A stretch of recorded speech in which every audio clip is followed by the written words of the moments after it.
Drummond leads from the front in Kent resistance.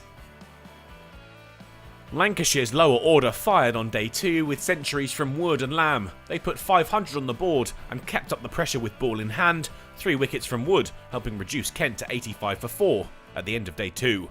And Lancashire's start to the third day of play was just as effective. Bailey with a wicket first ball and an important one too, Crawley removed on 60. Coon and Robinson did their best to keep the visitors out, but the pressure was building. Matt Parkinson removed Coon, but he had help from the batter, a full toss, top-edged, and he had to walk with just 21. Stevens was another to go to Parkinson, out in his next over, LBW for 1. Bailey then bowled Robinson to leave Kent 8 down. He followed that with a wicket with his next delivery, Clarkson out edging to slip, the innings crumbling at the back end. The final wicket partnership of Milnes and Cummins took Kent through to 150, and then some. Aggressive shots finding some quick runs. It wouldn't last though. Cummins toe-ended a catch to Villas, and the hosts were all out for 169, 356 behind their hosts. The departure of Crawley had been the straw that broke the camel's back. The back end of the Kent innings started to look a little bit like a procession. Wood and Bailey impressed for Lancs after their batting heroics.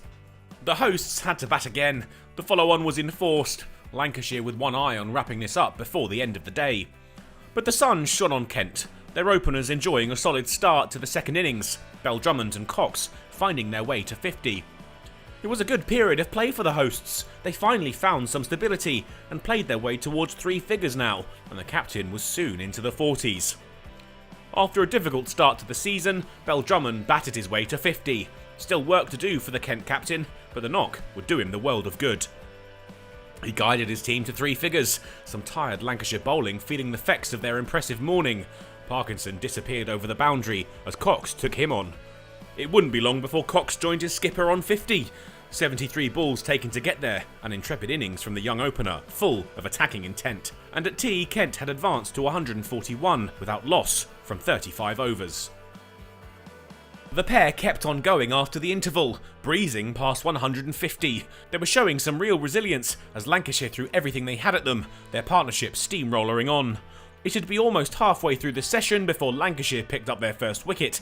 A catch skewered to Jones off Parkinson, the spinner's relief palpable. Cox as confused as anyone with that dismissal.